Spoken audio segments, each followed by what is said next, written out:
All right, well, thank you again for being here. We hope you enjoyed the morning portion. If you like the morning portion, I think you're going to like the afternoon portion as well. Welcome back from lunch. Hope you got something to eat. It's my pleasure to help get the second portion of our conference started today. Again, thanks for being here. Please feel free, as the podium says here, to use hashtag CMPP. There's a discussion already underway there online. And you can follow us at FDD_CMPP. I had to say that. Okay, so later we are going to hear from, as you may know from looking at the program, Lieutenant General Ed Cardone, and then we'll conclude with a conversation between Cliff May, our founder and president, and H.R. McMaster. But first, it is my honor to introduce General Kenneth McKenzie, Commander of U.S. Central Command. Most of our audience will know that Centcom is one of our nation's warfighting combatant commands. Its area of responsibility extends from Egypt to Pakistan, Kazakhstan to Yemen, including countries like Syria, Iraq, Iran, and Afghanistan. General McKenzie has deep experience in the region. He served as the commander of the 22nd Marine Expeditionary Unit for 44 months, deploying and commanding them in combat in Afghanistan and Iraq. In fact, he is the longest-serving MU commander in the history of the Marine Corps. He previously served as the J5 at Centcom and MARCENT commander, which gives him an acute appreciation of the dynamics of the Middle East and Central and South Asia. As the Joint Staff J5 and then director of the Joint Staff, he served as one of the architects of the current National Defense Strategy, which has been brought up here several times already today. And he's extraordinarily, as a result, knowledgeable regarding the concepts of dynamic force employment and how it will enable the Department of Defense to set the globe to meet future challenges. General McKenzie, in short, is a warrior, leader, and student of history. Given everything going on in CENTCOM area of operations, we are extraordinarily pleased and honored that General McKenzie can be here and speak today. Please join me in welcoming General McKenzie.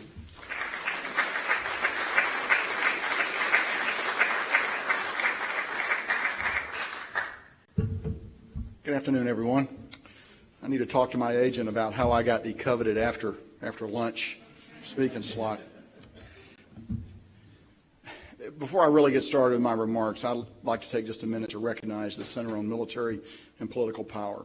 I know this is their premier launch event, and I'm honored to be invited here to assist kicking it off, because I think they got some of the most knowledgeable people in the world that are associated with it, and that are spoken here earlier today. I've always tried to have a bias for action. It's a phrase that we use in the Marine Corps. And I appreciate how the Center on Military and Political Power isn't intended to be a group of luminaries just sitting around admiring the problem set, but rather is an organization that's actively working to promote understanding of the strategies, the policies, and the capabilities we need to maintain our vital national interests. That bias toward action speaks to me, so I appreciate the endeavor that's underway here. I had the privilege a while back of serving as a fellow for Michelle Flournoy from 1999 to 2000 in a project she undertook to build intellectual capital in advance of the 2001 QDR. And that was one of the most formative years of my career, and it gave me a much more nuanced view of long-range defense planning, policy, and the nexus between the two.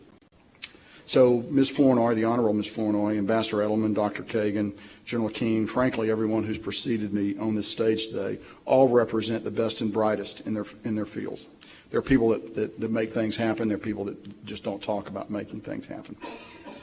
So I mentioned my foundational time working with Ms. Flournoy on the QDR, and Brad already noted some of my other experience on the Joint Staff as the 5 and as the director. And so I want to let that set the stage for what I want to talk to you about today, which is really the National Defense Strategy, the NDS, and I'll use that shorthand throughout, and what it means to United States Central Command. I'm going to start by telling you a little bit about what the NDS is and also what it isn't. I know many of you are already well steeped in defense issues and are therefore quite familiar with the NDS. Nonetheless, there's some debate about what it means and the purpose that it serves. In my previous roles on the Joint Staff, I was present at the creation, so I'm intimately familiar with the document, how it was built, and what it was intended to do. And I think I'm well qualified to discuss it in depth, and also to look at it from the perspective of a combatant commander, and I'll try to do both of those today. Let me begin by saying that even before the NDS was written, and through today, our military has the capability to absolutely meet all of its commitments and protect the homeland. We maintain a competitive advantage over any potential adversary. That's a fact, plain and simple. But it's also true that gaps that were once large are narrowing. The department realized several years ago that if we didn't begin to make some fundamental changes, we might eventually lack the ability, in 5 to 7 years, to project power when and where needed in order to protect our vital national interests. I agree with that assessment. In my confirmation hearing with the Senate Armed Services Committee last December, I also agreed with the NDS Commission's assessment that over the last 2 decades, our principal adversaries, competitors and potential adversaries, Russia and China, have carefully studied us while we've been engaged in counterinsurgency warfare, principally in the Centcom theater. They've also watched us in Desert Storm, and they saw how we projected power. They watched us in 2003 in Iraq, and every other conflict we've engaged in since then. During that time, they've looked at what they perceive to be our vulnerabilities, and they've developed capabilities that are designed specifically to disrupt our ability to project power and to operate freely across every domain. In essence, they've used that opportunity to steal a march, making their investments based on a very careful study of us. And all that time, they have not had to spend precious resources the way we have, resources expended in an extended, significant counterterror fight. This allowed our adversaries to make significant adaptations and accelerate their modernization programs, frankly assisted by a staggering degree of outright theft of U.S. intellectual property. All of this designed to asymmetrically counter our ability to project power. All this while our capacity, the size of our force, has declined, and our capability has diminished due to budget instability and the challenges of a decades-long campaign against violent extremism, all of which adversely affected our own modernization and capability development efforts. Once we owned every major domain: land, air, sea, space, cyber. We used to be able to look up to the stars with the absolute knowledge that we were dominant in space.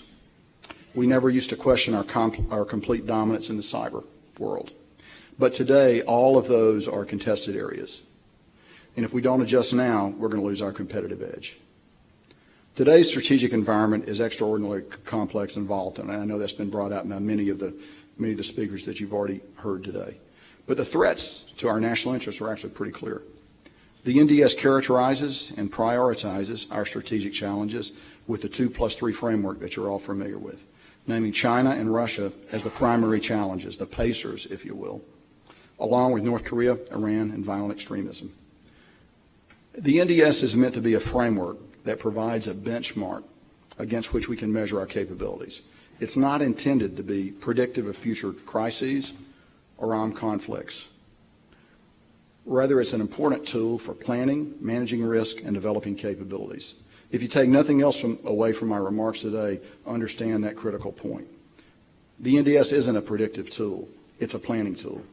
It is directive in nature, certainly, and across the department we've created a variety of ways to measure how we're doing against the NDS. Nonetheless, this planning must embrace a global perspective that views challenges from all aspects and enables execution of military campaigns with a flexibility and speed that outpaces those of our adversaries. And we'll have to manage this and manage the force in a manner that allows us to also meet day-to-day commitments, while maintaining readiness and flexibility to respond to major contingencies and the unexpected. The key concept to remember is global. I don't think it comes to anybody, it's anything of a surprise to anyone in this room when I say that the nature of conflict has fundamentally changed over the past decade. Any major fight that we're going to be involved in will, in all likelihood, be trans-regional versus regional. It won't be isolated to CENTCOM or to EUCOM or to INDOPACOM. It will cut across multiple combatant commands, and it will involve all domains.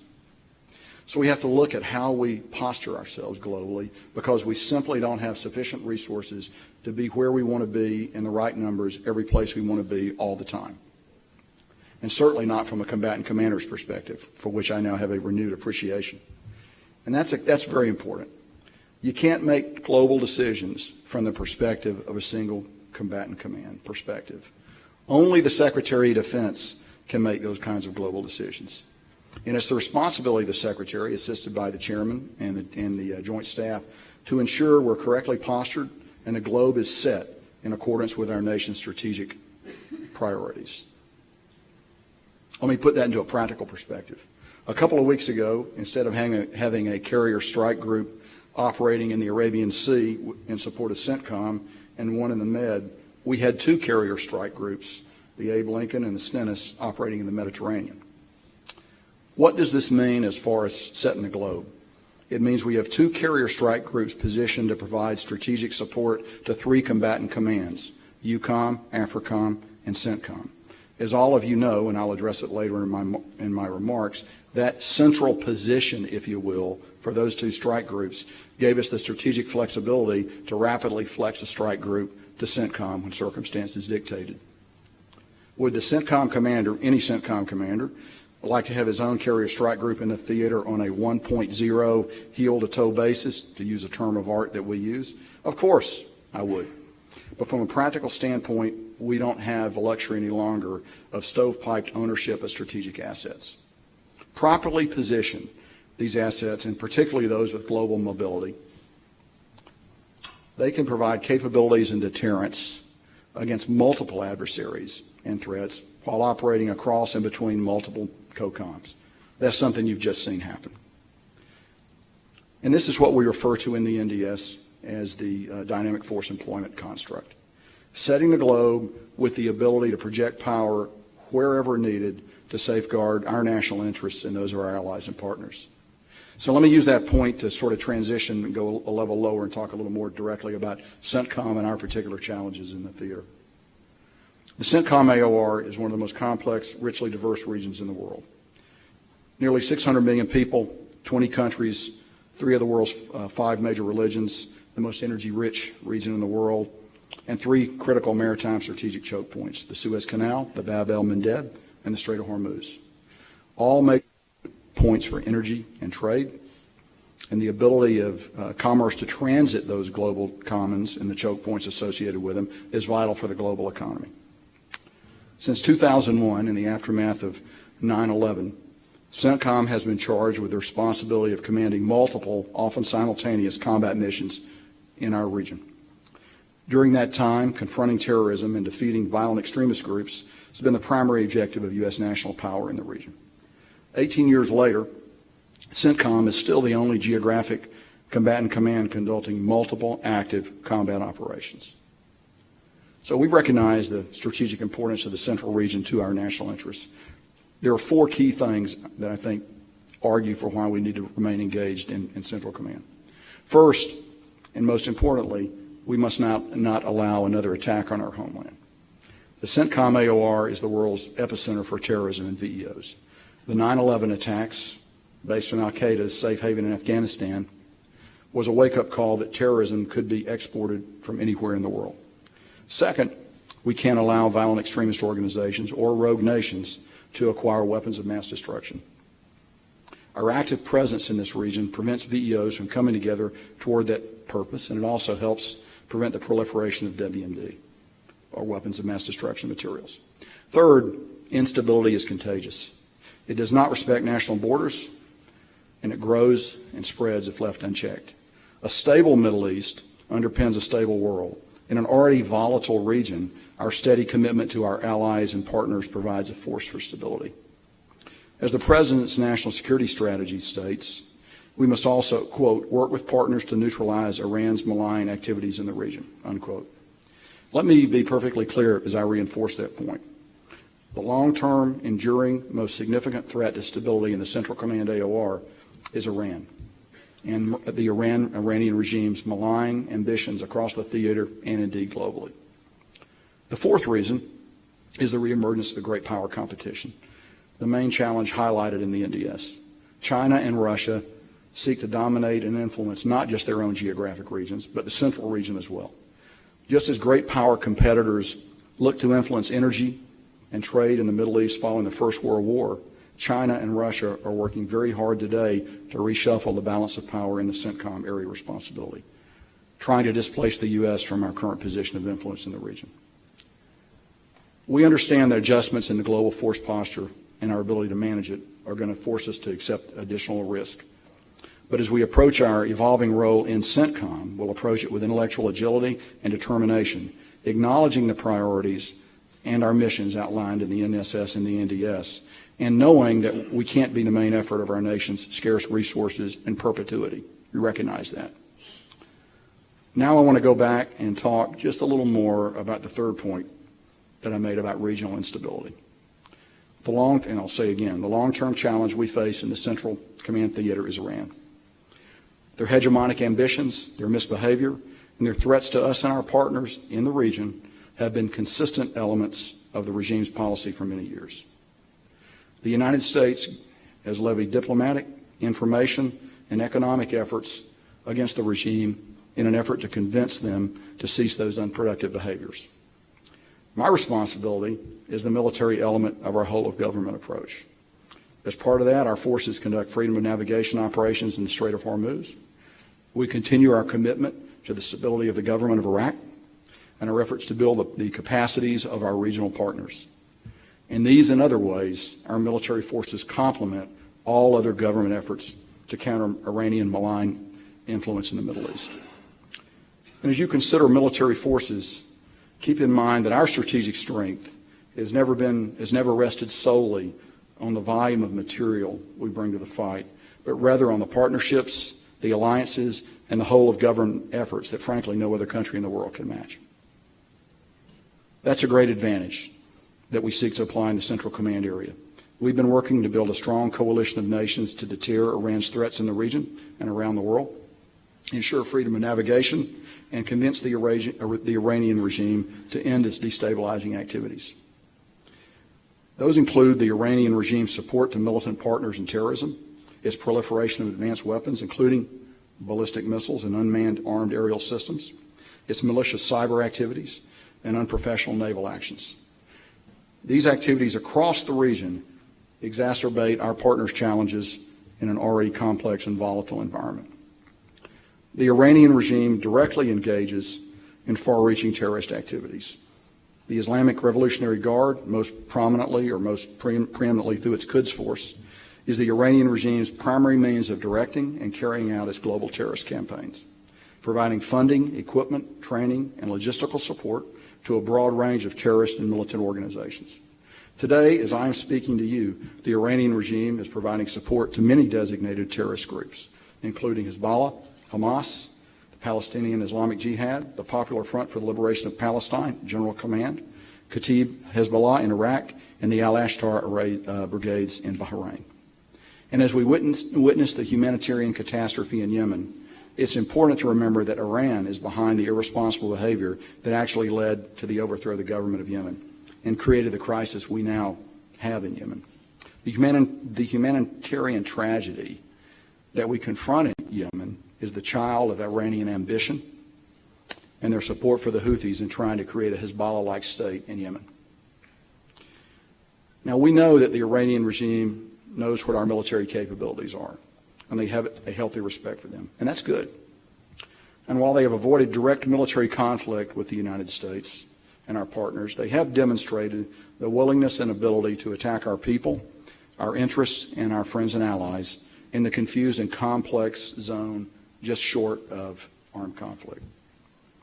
For example, during Operation Iraqi Freedom, we assessed that at least 600 U.S. personnel deaths in Iraq were the result of Iran-backed militants. These casualties were the result of explosively formed penetrators, improvised explosive devices, improvised rocket-assisted munitions, rockets, mortars, rocket-propelled grenades, small arms, sniper, and other attacks, all directly the result of Iran. The Iranian regime has smuggled ballistic missiles into Yemen and assisted with their construction and deployment. And they're employed by the Houthis against the Kingdom of Saudi Arabia, as well as against the United Arab Emirates, threatening our partners as well as Americans who live and work there. They've also irresponsibly fired missiles in the Bab el-Mandeb in the Red Sea, where vital commerce and oil transport occurs. Iran has also increased funding for its cyber efforts 12-fold in recent years, as well as increased espionage and targeting of U.S. government and commercial entities. Earlier this week, the White House and the Department of Defense announced that in direct response to a number of troubling and escalatory indicators and warning, we would adjust our military posture, deploying the USS Abraham Lincoln's Carrier Strike Group, as well as a bomber task force to the Central Command region. Ladies and gentlemen, make no mistake, we're not seeking a fight with the Iranian regime, but we do have a military force that's designed to be agile, adaptive, and prepared to respond to a variety of contingencies in the Middle East and around the world. We will continue to operate wherever international law allows. We will continue to work with our partners to ensure freedom of navigation and the free flow of commerce in international waterways. This recent force movement should demonstrate 3 points for our friends and potential adversaries alike. First, it sends a clear and unmistakable message to the Iranian regime that any attack on U.S. interests will be met with unrelenting force. General Dunford, the current chairman of the Joint Chiefs of Staff, has pledged never to send our sons and daughters into a fair fight. And if a fight is to be had, we'll be fully prepared to respond and defend our interests, and it won't be a fair fight. Second, while we do not seek war, Iran should not confuse our deliberate approach with an unwillingness to act. We field an experienced, ready, battle-hardened force with the best equipment and training in the world. The third point goes back to the National Defense Strategy and what will become the new norm for posturing our forces around the world. As I mentioned earlier, there are those who think the NDS will realign much of our military power to the EUCOM and Indo-PACOM theaters. And we are going to reposition significant assets into those theaters. As I told you at the very beginning, I was present at the creation, so I'm very well aware of that, and I understand it and fully support it. But also, the other reality is that with dynamic force employment, we have the ability to set the globe to deter any adversary or defend our interests and those of our allies, friends, and partners anywhere, including in the Central Command region. And to our allies and partners that we work alongside every day, and to our potential adversaries as well, we say, rest assured, we aren't going anywhere. I'll leave you with a quote from General George Washington, who, as president, on his first inaugural address to both houses of Congress in January of 1790, said, "To be prepared for war is one of the most effectual means of preserving peace." We hope and pray for peace, but we've set the globe to remain vigilant and prepared. Thank you very much.